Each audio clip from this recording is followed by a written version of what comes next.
주기도문 합니다.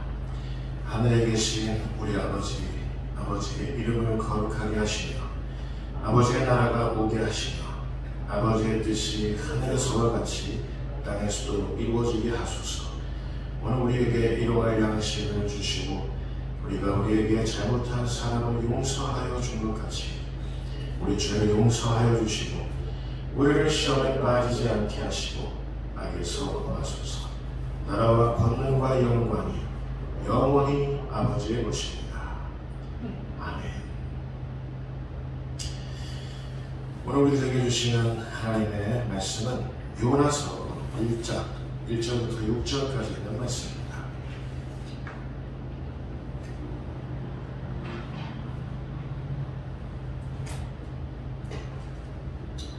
요나서 1장 1절부터 6절까지 있는 말씀. 죄종이 봉독하는 가운데 하나님의 음성을 직접 들으실 수 있기를 바랍니다. 여호와의 말씀이 아미떼의 아들 요나에게 임하니라. 이르시되 너는 일어나 저 큰 성 니느웨로 가서 그것을 향하여 외치라.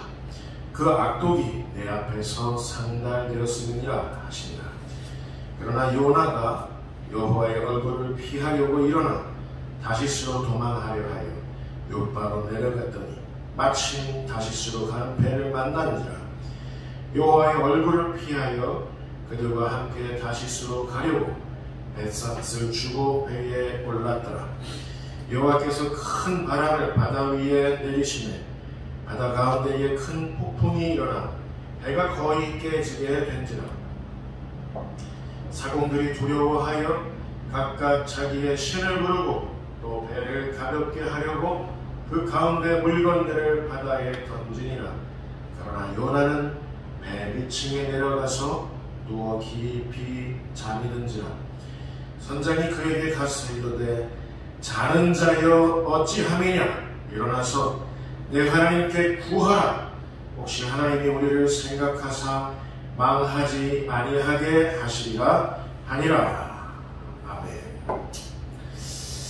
할렐루야. 배임의 시대라는 제목으로 함께 하나님의 음성을 청할 때 하나님께서 모두에게 영으로 또 음성으로 말씀해 주실 수 있기를 바랍니다. 요새 여의도 정가를 보면 그것도 몇몇 재판을 놓고 대한민국 입법부, 사법부, 행정부는 이 배임이라는 말 때문에 굉장히 시끄럽습니다. 사람의 인격과 생명을 놓고 온갖 법기술을 동원해서 억지로 자기에게 적이 되는 사람, 자기에게 불리한 그런 사람 억지로 솎아내려고 제거하려고 그 의도를 가지고 법기술을 쓰다 보니까 이게 너무 지나치다 보니까 이게 들통나다 보니까 우리 하루하루 겨우겨우 살아내는 우리 선량한 시민들 이 여간 짜증나는 일이 아닙니다. 어쩌다가 이토록 혼탁한 시대로 우리 사회가 변질되었는지 정말 알다가도 모를 일입니다. 원래 이 배임이라는 말은 배반할 때 배, 또 맡긴다, 임명한다 할 때 배임 이렇게 구성되어 있어요. 맡은 바 그 임무를 배신하는 게 배임입니다. 그리고 또 맡은 바 그 임무를 다하지 않는 게 배임입니다. 특히 요즘 법률에서 말하는 배임죄, 이 말은 맡은 임무에 위배되게 그 맡은 임무에 벗어나서 자기 사사로운 이익을 취하는 행위, 그리고 또 공공이익에 손해를 가하는 행위를 배임죄라고 이렇게 규정 짓고 있습니다. 이 배임이라는 말 때문에 지금 온 나라가 거의 반으로 쫙 갈려져서 결단나고 있는 모습을 우리는 안타깝게 보고 있습니다. 유독 이런 때에는 없는 사람들만 피해를 보고 있다는 게 아이러니죠. 여러분, 이 배임이라는 말 앞에 여러분 한번 우리 자신을 뒤돌아봅시다. 배임. 여러분 가운데 임무 없는 사람이 있습니까? 여기 같이 예배하는 우리 어린 청소년들이나 청년들이나 어른들이나 모두에게 다 하나님께서 맡기신 임무가 다 있습니다. 임무 없는 사람 없습니다. 건강한 사회에서는 공동체 구성원들 대다수가 자신의 임무에 충실하니까 사회가 건강하게 돌아가는 거죠. 몇몇 소수 물 흐리는 사람이 있어요. 배짱이 같이 그런 사람이 있습니다. 동서고금 어느 때나 어느 곳에서나 있어 왔습니다. 자신의 임무에 소홀히 하면서. 이는 어쩔 수 없는 일입니다. 그러나 한 사회가 건강하다라고 그렇게 한다면 과연 어느 쪽에 더 무게가 쏠려느냐? 배임하는 사람들이 많으냐? 자기 자신의 임무에 충실한 사람들이 많으냐? 라는 것에 따라서 한 사회가 행복하게 돌아간다, 불행하게 돌아간다, 이렇게 나뉜다는 것은 거의 상식에 속하는 일이 됩니다. 저는 요즘 기도합니다. 정말 더 간절하게 기도하게 되었습니다. 제발 우리 한국 사회에는, 한국 교회 안에는 자기 임무에 충실한 사람들로 가득하게 해달라고 하나님 앞에 간절히 기도하고 있습니다. 그런데 요즘 우리들 곁에는 자기 임무에 충실했던, 자기 임무에 충실한 사람은 오히려 의도적으로 배임죄로 엮어 죽이려는 사람들이 있습니다.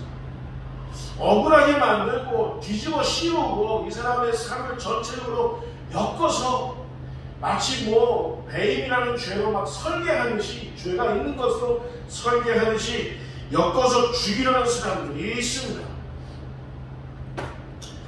여러분, 세상 사람들이 어떻게 얘기하는 건 그건 우리의 관심사가 아니죠. 성경은 과연 이런 사람들이 이렇게 뭐라 얘기하는지만큼은 우리가 짚고 넘어가야 한다는 사실이에요.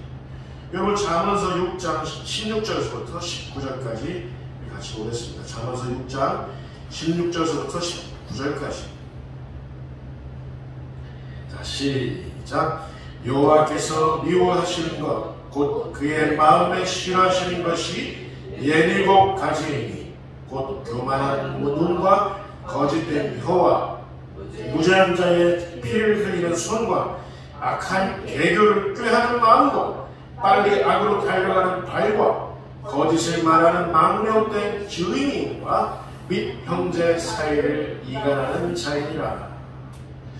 방금 여기 나온 이 17가지의 죄악, 마치 어떤 한 사람을 콕 집어서 가리키고 있는 것만 같습니다. 하나같이 어떤 사람에게 누명을 씌워서 완전히 인격적으로 살인하라는 것과 통일되어 있습니다. 맥을 같이 하고 있어요. 6가지, 17가지 이 죄악이 완전히 인격살인하는, 법적으로 억울하게 만들어서 죽이려는 그런 죄와 한결같이 통일되어 있습니다. 이거 굉장히 악랄한 행위입니다. 하나님이 다스리시는 곳에서 이런 일이 자행되는 것을 그냥 내버려 두시는 분이 아닙니다. 우리 하나님.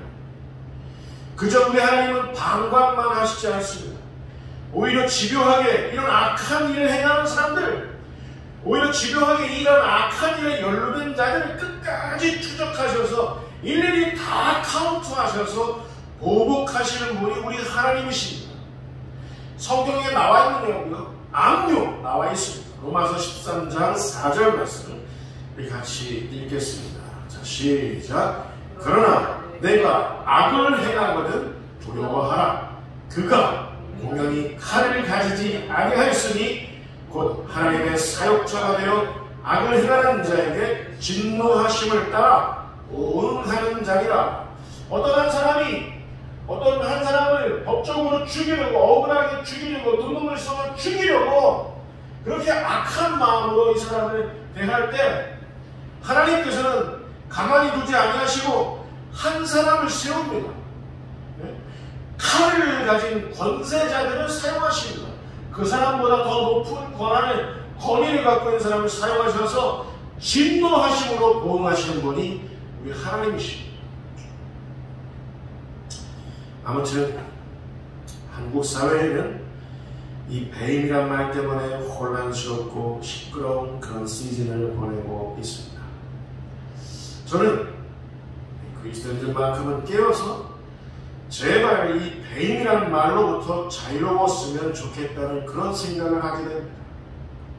우리 화평교회만큼은 오늘 예배하고 있는 우리 모든 우리 예배의 식구들만큼은 이 배임이라는 말로부터 자유로웠으면 좋겠다. 저는 사랑제일교회의 그 제이 목사 그리고 명성교회의 그 K 목사 개인적으로 저는 아무런 감정이 없습니다. 그 사람들이 저한테 어떻게 한 것도 없어요. 그런데 이 사람들이 한국교회에 끼친 악영향을 생각해보면 저는 자다가도 벌떡벌떡 일어나게 됩니다. 화가 나는 마음을 금치 못하게 됩니다. 여러분, 제가 한번 물어볼게요. 제가 정녕 성정이 불같아서 저만 이러는 걸까요? 저만? 얼마 전 그 제이 목사의 아들과 며느리가 광나루 신학대학원에 입학했다고 합니다. 장로교 신학대학교는 장로교회 안에서도 장자기관의 장자신학대학교로 유명한 그런 교회, 대학입니다. 신학교. 그런데 한국교회에 가장 심각하게 위해를 끼치고 있는 그 제이 목사의 아들과 며느리 2명 다 아는데도 불구하고 합격을 시켰습니다. 이 사람들이 이제 목사 안수 거기서 받을 겁니다. 또 대한민국 대법원은 명성교회의 그 K 목사의 세습에 날개를 달아주었습니다. 여러분, 지금 이런 어처구니 없는 일들을 한국교회 텃밭에 감히 끌고 들어온 자들, 여기에 협조하고 수수방관하는 자들, 이들의 정체는 뭡니까? 저는 이들을 감히 이렇게 규정짓습니다. 배임자들, 자신의 임무에, 자신의 사명에, 거기에 배반으로 일관하는 사람들라고 생각합니다. 이건 제가 보기에 큰일이 아닐 수 없습니다. 한국교회에 이런 엄청난 세속화를, 이런 폐단을 어찌한단 말입니까? 다 같이 나가는 길을 걷자는 건지 알 수 없습니다. 밖은 지금 너무나도 조용합니다. 밖에 무슨 일이 일어나고 있는지 아무도 관심을 갖지 않는 것 같습니다. 나만 괜찮았는데 우리 교회만 아무 일 없으면 되지. 이런 태도는 자기가 배임자라는 것을 스스로 증명하는 거나 다름없습니다. 지금 저 앞에 우리 한국교회 앞에 낭떠러지가 있어요. 낭떠러지. 여러분, 스프링버그라는 영양을 아십니까? 스프링버그. 막 아프리카 세레게티 초원을 막 깡충깡충 뛰면서 이렇게 스프링같이 뛰는 그런 영양입니다. 근데 앞에 낭떠러지가 있는데도 불구하고 맨 앞에 서 있는 그 스프링버그 영양이 거기 먼저 낭떠러지에서 떨어지기 시작하면 모두가 다 같이 그 낭떠러지 협곡에 다 같이 뛰어내려서 죽음의 행진을 시작한다는 거예요. 모두가 다 죽음의 협곡에 스프링버그 시체로 남게 된다는 겁니다.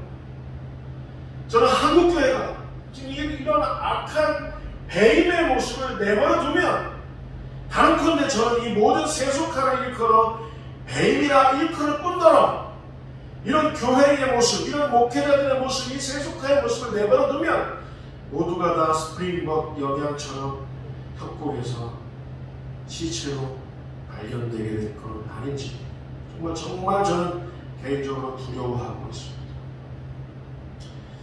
여러분, 묻겠습니다. 우리 그리스도인들은, 우리 교회들은 이 배임의 자리로부터 정녕 자유롭습니까? 그 제이 목사, K 목사, 부자 K 목사, 그들은 언제부터 배임의 자리에 앉게 된 걸까요? 언제부터 그렇게 된 걸까요? 정말 큰 교회 아닙니까? 영성교회. 사랑제일교회도 그 장미동에서 굉장히 크게 성장한 500억의 자산가치를 가진 그런 교회 아닙니까? 그들이 어떻게 하는 배임의 자리에 언제부터 앉게 된 겁니까? 아니면 본래부터 그 사람들은 그렇게 배임의 자리를 향해서 설정된 인생들이었습니까? 여러분, 우리는 그냥 손가락질만 하면 내가 나쁜 놈들이라고, 나쁜 목사님들이라고. 요즘 담임 목회 13년 차에 접어들다 보니까 제 생각은 다음과 같이 보이게 되었습니다. 우리 모두가 다 저나 여러분들이나 큰 교회나 작은 교회나 모두가 다 배임의 씨앗을 안고 살아가고 있다. 저만큼 흔들리는 목사 있을까요? 저만큼 어리석은 목사 있을까요? 저만큼 배임의 씨앗, 그것을 안고 살아가는 목사 있을까요? 그러나 관건은 이겁니다. 우리가 만일 이 배임의 씨앗에 계속해서 물을 준다면, 우리 마음속에 이 배임의 씨앗에 계속해서 물을 준다면 우리는 결국 배임죄를 뒤집어 쓰게 될 겁니다. 이 배임의 씨앗이 움텄을 때 이를 구별해서 솎아내지 않으면 우리는 결국 또 한 명의 배교자로 살게 될 겁니다. 우리가 잘 아는 다윗도 사실 배임자였습니다. 오늘 본문에 요나 역시도 배임자였습니다. 아니, 이렇게 훌륭한 사람들도 다 배임의 씨앗이 있군요. 성경은 그렇다라고 얘기합니다. 그런데 다윗과 요나의 위대함은 무엇이냐? 자기 자신이 배임의 자리에 앉게 되었을 때, 자기 안에 배임의 씨앗이 움트기 시작했을 때, 그래서 배임의 열매가 열려버렸을 때 하나님 앞에 어떤 태도를 취하느냐에 따라서 이 사람은 위대한 신앙인이다, 이 사람은 천박한 죄인이다 라고 갈리게 되는 것이죠. 다윗은 우리아는 전쟁터에서 죽이고, 다윗은 그의 아내 바세바를 취해버렸습니다. 이런 자기 자신의 죄를 정면으로 마주하게 되었습니다. 다윗은 자기 자신의 죄가 만천하에 드러나게 됐을 때 다윗은 죄를 뒤집어 쓰면서 하나님 앞에 기도하며 참회했습니다. 나를 주님 앞에서 멀리하지 마시고 정직한 영을 새롭게 하소서. 죄를 뒤집어 쓰면서 하나님 앞에 참회하는 모습을 보였습니다. 자기 자신의 배임의 모습이 드러났습니다. 요나는 어떻게 했습니까? 다시스를 향하던 자기 뱃머리에서 뛰어내렸습니다. 스스로. 이른바 방향수정입니다. 하나님께서는 니느웨로 가라 말씀하셨는데 요나는 다시스를 고집했습니다. 그런 다시스로 가는 배의 뱃머리에서 뛰어내렸습니다. 자기 자신의 인생의 사명의 행로를 방향수정했습니다. 방향수정. 거기서 하나님의 호흡이신 루아흐, 하나님의 바람이 찾아와서 하나님께서는 요나를 큰 물고기 뱃속에서 집어넣게 하시고 거기서 하나님을 다시 만나게끔 우리 하나님은 그렇게 하셨습니다. 여러분, 다윗은 참회했습니다. 요나는 방향수정했습니다. 여러분, 자신의 죄를 마주하면서 참회한다는 것, 그리고 내 고집, 내 계획을 꺾고 인생 행로를 방향수정한다는 것, 이건 자신의 추악한 그 배임죄를 이제 내려놓는다라는 그런 뜻입니다. 하나님, 저의 이런 배임의 모습을 주님 하나님 앞에 내려놓으며 참회합니다. 하나님, 제가 이 배임하려고 하는 이런 악한 죄악의 모습, 그 인생을 살다가 이제 그 방향을 수정합니다. 그런 뜻이에요. 방향 수정한다고 참회합니다. 여러분, 이건 믿음이 아니면 불가능합니다. 오직 믿음을 가진 자들만이, 오직 하나님으로부터 선택된 자들만이 할 수 있는 위대한 모습입니다. 요즘은 다들 자기 죄에 대해서, 자신의 그릇된 인생 행로에 대해서 너무나도 다들 아무렇지도 않게 뻔뻔하고 무책임하게 되어버렸습니다. 나는 아니겠지. 설마 하나님께서 나를 그렇게 생각하실까? 하나님이 지금 배임하고 있는, 나에게 하나님께서 맡기신 그 사명을 배반하고 있는 이런 모습 하나님께서 과연 아실까? 네! 분명히 아시죠. 하나님께서 지금 보고 계실까? 나의 임무로부터, 나의 사명으로부터 벗어난 나의 모습을 지금 보고 계실까? 맞습니다. 암요, 지금 보고 계시죠. 배인입니다. 배인. 하나님은 다 보시고, 다 아시고, 다 카운트하십니다. 우리가 심은 열매 그대로 우리는 거두게 되는 겁니다. 여러분, 마태복음 25장 31절부터 33절까지, 그리고 25장 41절부터 46절까지의 말씀을 보겠습니다. 이 말씀에서 우리의 삶과 죽음이 달려있는 이 말씀, 우리의 구원이 놓여있는 이 말씀인 것을 깨달으시고 하나님의 말씀을 대하실 수 있기를 바랍니다. 심각한 말씀, 우리 같이 먼저 31절부터 33절 같이 읽겠습니다. 시작. 인자가 자기 영광으로 모든 천사와 함께 올 때에 자기 영광의 보좌에 앉으리니 모든 민족을 그 앞에 모으고 각각 구분하기를 목자가 양과 염소를 구분한 것 같이 하여 양은 그 오른편에 염소는 왼편에 두리라. 41절부터 46절까지 같이 읽겠습니다. 시작. 또 왼편에 있는 자들에게 이르시되 저주를 받은 자들아 나를 떠나가리라. 그 사자를 위하여 영원한 물에 들어가라. 내가 주일 때에 너희가 먹을 것을 주지 아니하였고 목마를 때에 마시게 하지 아니하였고 나그네 되었을 때에 영접하지 아니하였고 벌벗었을 때에 옷 입히지 아니하였고 병들었을 때와 옥에 갇혔을 때에 돌보지 아니하였느니라 하시니 그들도 대답하여 이르되 주여 우리가 어느 때에 주께서 죽이신 것이나 목마르신 것이나 나그네 되신 것이나 벌벗으신 것이나 병드신 것이나 옥에 갇히신 것을 보고 공양하지 아니하더니까. 이에 임금이 대답하여 이르시되 내가 진실로 너희에게 이르노니 이 지극히 작은 자 하나에게 하지 아니한 것이 곧 내게 하지 아니하는 것이니라 하시니 그들은 영벌에 의인들은 영생에 들어가리라 하시니라. 여러분 묻겠습니다. 믿음은 지극히 은밀하며 믿음은 지극히 개인적인 것이기만 한 겁니까?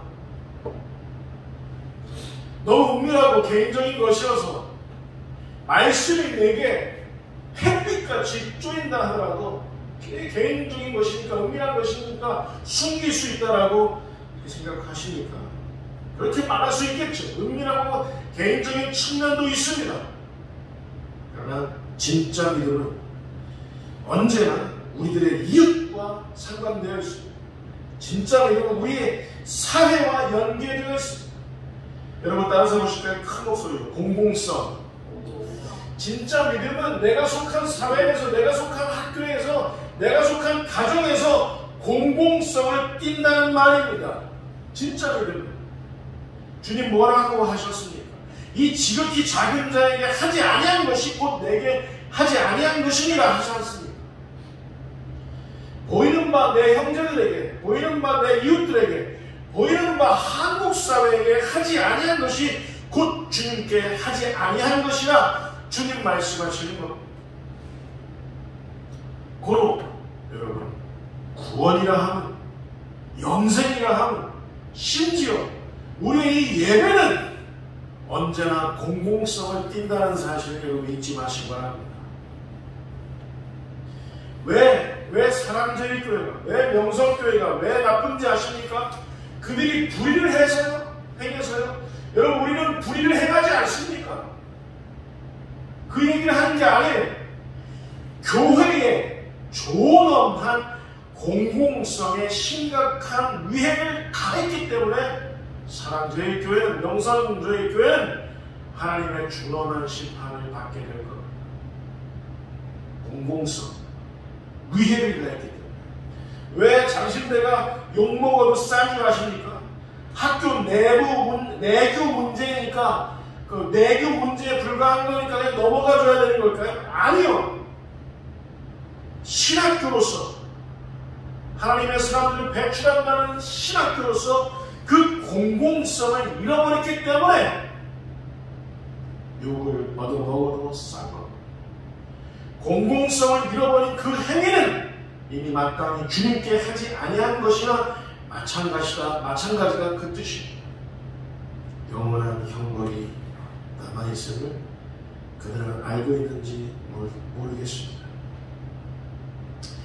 저는 다 그렇다 쳐도 저는 오늘 본문 6절 말씀이 참 아프게 다가오고 오늘 본문 6절 말씀 요나는 자기가 니느웨로 가라 하시는 하나님의 사명 앞에 자기가 다시스로 향하고 있는 자기 자신의 배임의 모습 때문에 그들의 이웃들로부터 다음과 같은 말을 들을 수밖에 없었습니다.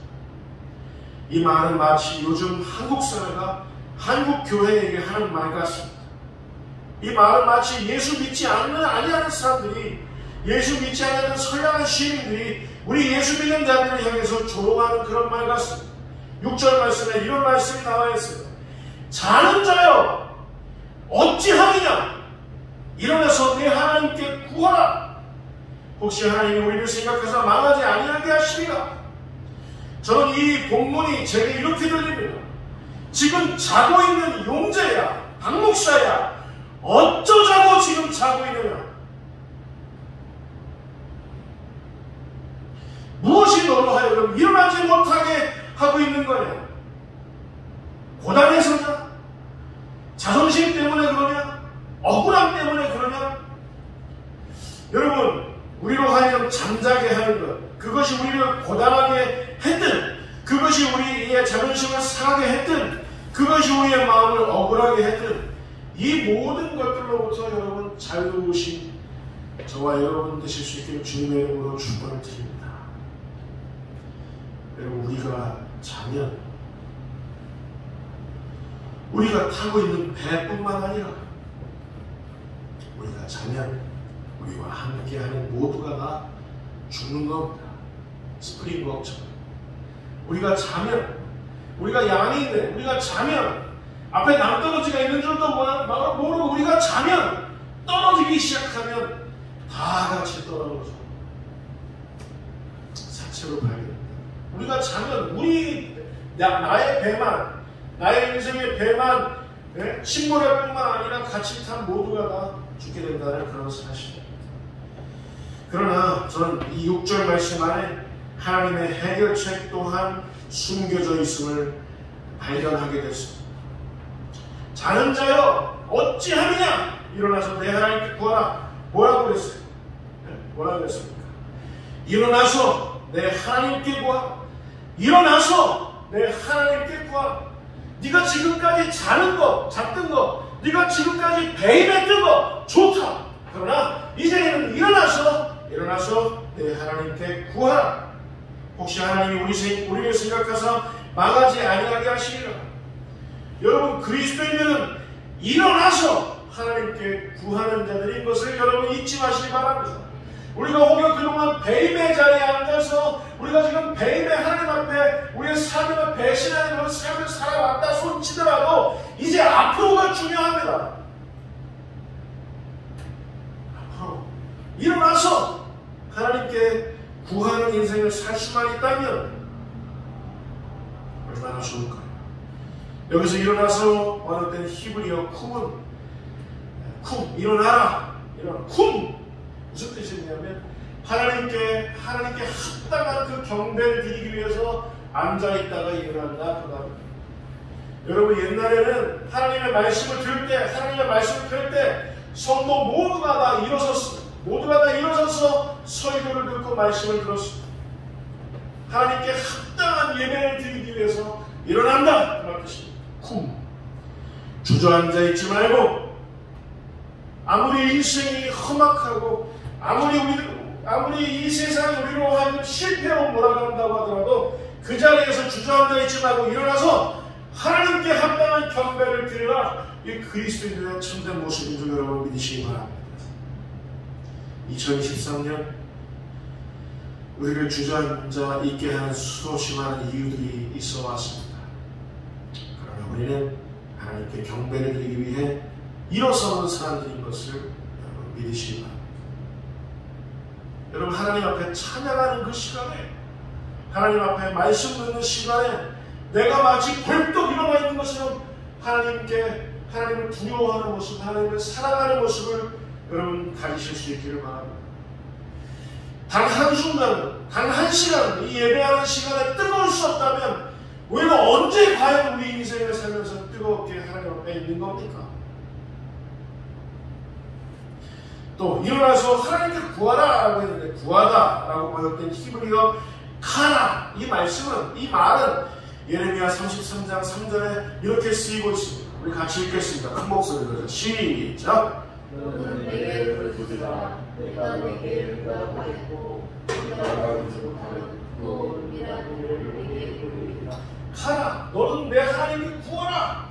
자는 자여 어찌하느냐. 일어나서 하나님께 구하라. 구하라. 이 말은 하나님께 부르짖어라 라고 말씀, 부르짖어라 라는 뜻입니다. 하나님께서 뭐라고 말씀하십니까? 네가 나를 향하여 부르짖을 때, 네가 너의 배임의 모습들을 다 내려놓고 나를 향해서 부르짖기 시작할 때, 화평교회가 침잠한 그 모습을 뚫고 하나님 앞에 부르짖기 시작할 때, 내가 내게 응답하겠고 내가 알지 못하는 크고 은밀한 일을 너에게 보이리라. 하나님의 약속이에요. 여러분, 하나님의 약속은 하나님이 하신 약속입니다. 하나님의 약속은 천지 우주 만물을 창조하신 그 에너지로, 똑같은 에너지로 우리에게 하신 약속인 것을 여러분 잊지 마시고, 여러분 지금은 한가로운 때가 아닙니다. 예배를 드려도 되고 안 드려도 되는 때가 아닙니다. 말씀 앞에 우리가 순복해도 되고 무시해도 되는 그런 한가로운 때가 아닙니다. 한가로운 때가 아니에요. 지금은 여유작작하게 예배놀이나 하면서, 여유작작하면서 종교 소비에 빠져 있을 때가 아니다, 그 말입니다. 지금은 부르짖을 때입니다. 다 죽게 생겼어요. 다 지금 스프링버그의 그 영양대와 같이 낭떠러지를 향해서 지금 한 마리 한 마리 떨어지고 있습니다. 지금은 부르짖을 때입니다. 지금 우리를 구원하시기 위한 하나님의 역사, 우리 한국사회와 한국교회를 다시 회복시키시기 위한 하나님의 역사를 하나님께서 그 크고 비밀한 일을 우리들에게 보이신다고 하지 않습니까? 여러분, 우리는 부르짖어야 하지 않겠습니까? 목사님, 우리 화평교회 연약하고 작은 교회 아닙니까? 우리 좀 뒤로 물러납시다. 천만의 말씀. 6절 말씀은 다시스를 향하는 요나와 같은 배를 탔던 사람들의 말이었습니다. 요나의 이웃들의 말이었습니다. 자는 자여 어찌하느냐. 일어나서 하나님께 구하라. 그 이웃들의 말이었어요. 이웃들의 말. 이를테면 이런 겁니다. 한국교회여 어찌하여 장애되냐. 일어나서 하나님께 구하라. 이 대한민국이 이런 어두운 터널을 통과하고 있는데 네가 일어나서 구하라. 하나님께서 죽게 된 우리 모두를 하나님께서 다시 살리시리라. 이 말을 누가 하고 있냐면 예수 믿지 않는 사람들이 예수 믿는 사람들을 향해서 하고 있다, 그 말입니다. 지금 우리 주위 모두로부터 이 모진 풍파 속에서 같이 살자고, 같이 살아남아야 한다고 우리 이웃들은 우리들을 향해서 호소하고 있습니다. 우리가 일어나서 하나님께 마땅한 경배를 올려드리면서 하나님의 구원을 위하여 부르짖을 때 하나님께서는 당신의 숨겨놓으신 크고 비밀했던 일들을 우리 모두에게 보이실 것을 믿습니다. 기도하겠습니다. 하나님 아버지, 목사도 배임의 시대를 살고 있고 교회들도 그리스도인들도 배임의 시대를 살고 있습니다. 자신의 사명이 무엇인지 그것을 정면으로 배반했으면서도 그것이 뭐가 잘못됐느냐고 법적으로 다투고 부끄러운 줄도 모르고 그 길이 죽음의 길인 줄도 모르고 살아가는 자들이 있습니다. 그런 그들의 배임의 씨앗이 우리들에게도 있는 것을 봅니다. 다른 사람들을 뭐라 탓하기 전에 내 마음속에, 내 삶 속에 왜 이 배임의 씨앗이 자리하게 됐는지, 우리는 어디서부터 떨어졌는지 하나님 앞에 첫사랑을 다시 회복하여 한국교회, 오늘 예배드리는 우리 모두 우리 화평교회 될 수 있도록 주님 축복하여 주옵소서. 예수님의 이름으로 기도하옵나이다.